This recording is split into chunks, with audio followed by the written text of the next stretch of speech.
that Marcos Maidana might be coming back to the gym to lose some weight and just be close to his brother. Is that going to happen? Is that happening soon, or what can you say about it? I haven't talked to Chino. I talked to Chino about a month ago.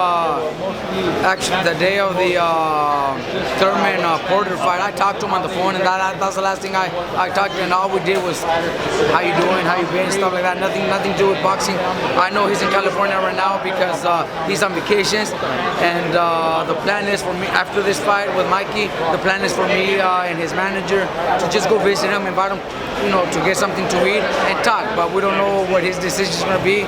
He hasn't told us anything, so we'll see sometime next week. Are you hopeful that Marcos does eventually come back, just given his talent? Look, if he does, it's got to know, because I want to tell him it's because you really want to, not because you're forced to do it or because you're doing it for the money. Because he did gain some weight, and it's going to be very hard to lose all that weight.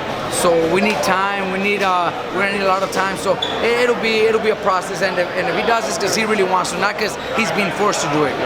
What's next for his brother, Fabiana? He was so impressive in his last fight. Fabian looked very good. He came back to train with me.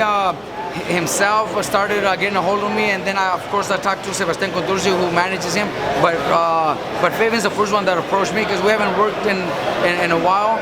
And he approached me. He says, "You know what? I want to come back and give me a chance." I said, "Definitely. He's such a talented fighter. I think he's got the most skills, maybe more skills than any other Argentinian right now. Maybe not Martinez, because Martinez was tremendous in his skills. But any other Argentinian, skills-wise, I think Fabian's probably the best out of the whole group. And he's got a bright future. He looked really good.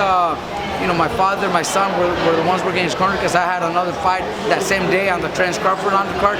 But that's teamwork. We have to move different directions. That's what we do. He looks sensational. I seen the fight on TV, and I think he looked very impressive.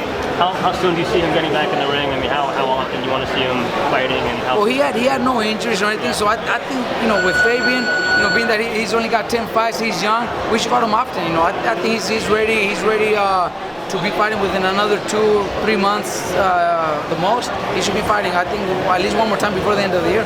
And then his caliber of opponent. I mean, how big of a jump do you want to go from the guy that he just fought? Which he handled pretty easily, but how much do you want to see him jump? But this guy was not a bad fighter. This guy had a decent record, was a decent fighter. But that's the type of fighters that you need to beat. To be able to show that you're in the next level. And he totally dominated. The first round he got caught with the right hand, but it's part of boxing. It's a learning experience. He came back and dominated the fight without.